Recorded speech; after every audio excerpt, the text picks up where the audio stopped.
warahmatullahi wabarakatuh.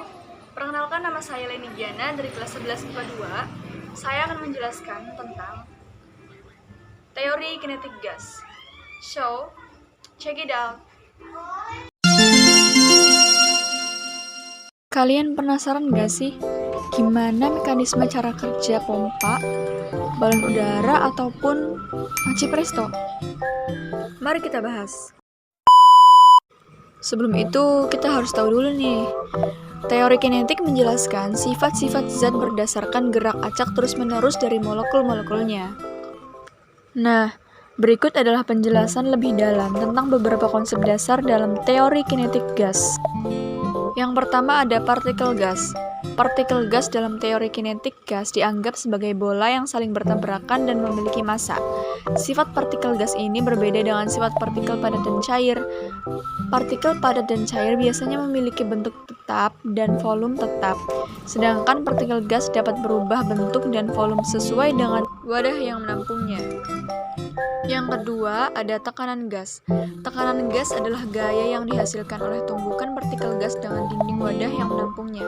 Tekanan gas dapat dihitung dengan menggunakan rumus P sama dengan F per A, di mana P adalah tekanan gas, F adalah gaya yang dihasilkan oleh tumbukan partikel gas dengan dinding wadah, dan A adalah luas permukaan dinding wadah. Yang ketiga, ada suhu gas. Suhu gas adalah ukuran dari energi kinetik rata-rata partikel gas dalam suatu sistem. Semakin tinggi suhu gas, semakin tinggi pula energi kinetik rata-rata partikel gas, dan semakin cepat partikel gas bergerak.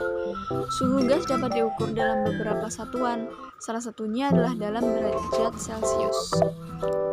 Yang keempat, hukum-hukum gas ideal. Hukum-hukum gas ideal adalah aturan matematis yang menjelaskan hubungan antara tekanan, volume, suhu, dan jumlah partikel gas dalam suatu sistem.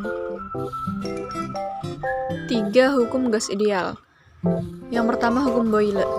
Hukum Boyle menyatakan bahwa dalam ruang tertutup pada suhu tetap, tekanan berbanding terbalik dengan volume gas, yang dinyatakan dalam bentuk persamaan PV sama dengan konstan, dengan P ialah tekanan gas dan V adalah volume gas.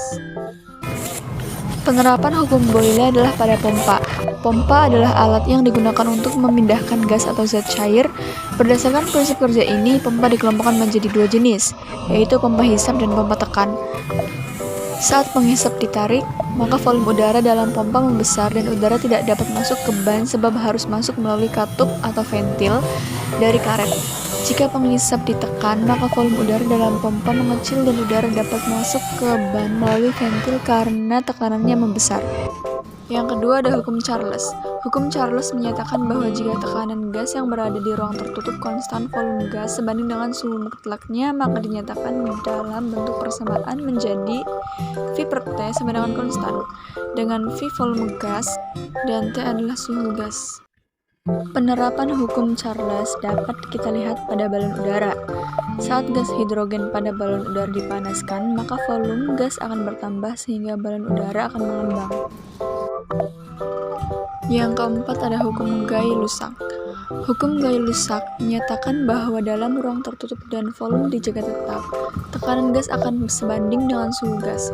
Jika dinyatakan dalam bentuk persamaan menjadi P per T sama dengan konstan, dengan P adalah tekanan gas dan T adalah suhu gas. Pada perebusan menggunakan presto dilakukan dengan menggunakan tekanan tinggi sehingga tulang-tulang kecil seperti pada bandeng dapat menjadi lunak dan bisa dikonsumsi. Saat panci presto dipanaskan, maka tekanan dalam panci presto akan meningkat. Sekian penjelasan dari saya tentang teori kinetik gas. Semoga bermanfaat. Wassalamualaikum warahmatullahi wabarakatuh.